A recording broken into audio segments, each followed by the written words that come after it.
So in the series of videos, we are talking to you about classification of functions. We have already talked to you about the classifications generated due to the uniqueness of pre-image. In this one, I'm going to talk to you about onto functions. So as you know that we have already done this uniqueness owing to the functions one, and many one, we are going to talk to you about existence. Now look at this one. You can clearly see that whenever you are thinking about pre-images, one has no pre-image at all.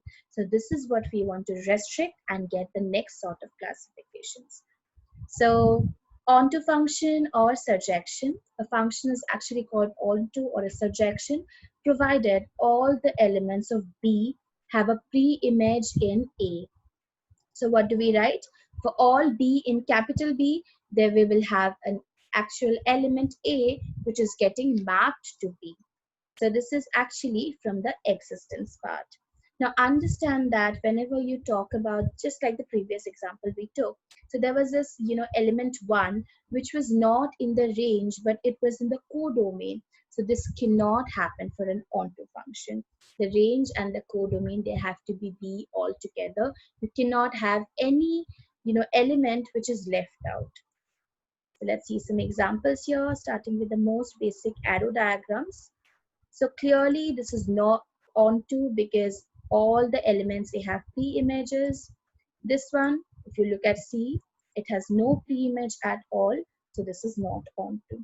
Apart from the arrow diagrams, let's talk about some general things here. So this is how we have defined it. Fn equals to 2n plus 3.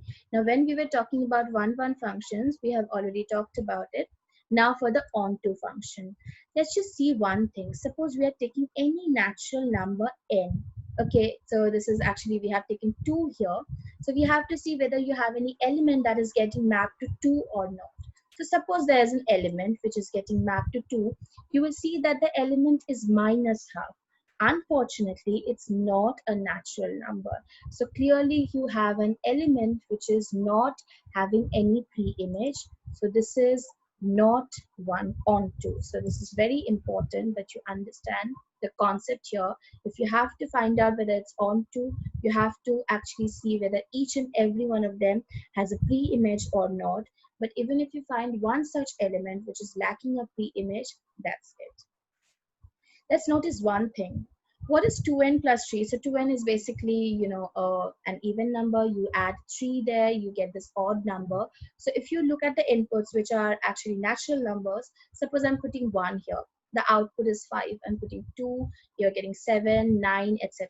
So these are odd numbers. So you can clearly see that the codomain and the range, they're not the same. So this is again an alternative of proving or checking onto functions. So this is one thing that you need to know as well.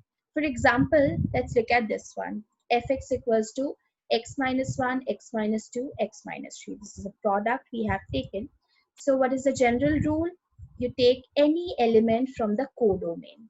So you have to check whether there is any A which is getting mapped to it. Put the values here. This is actually a cubic in A. So a cubic polynomial or cubic equation, it should have 3 roots. Now even if you have 2 imaginary roots, they should be in pair. So even if you have 2 imaginary roots, at least one real root will be there. So you can get definitely one pre-image. So this is perfectly all right. So I hope you understand what we mean by onto function, its definition, and how we can check from arrow diagram as well as set builder form whether the functions are onto or not. In the next video, I'm going to talk to you about into function, so stay tuned.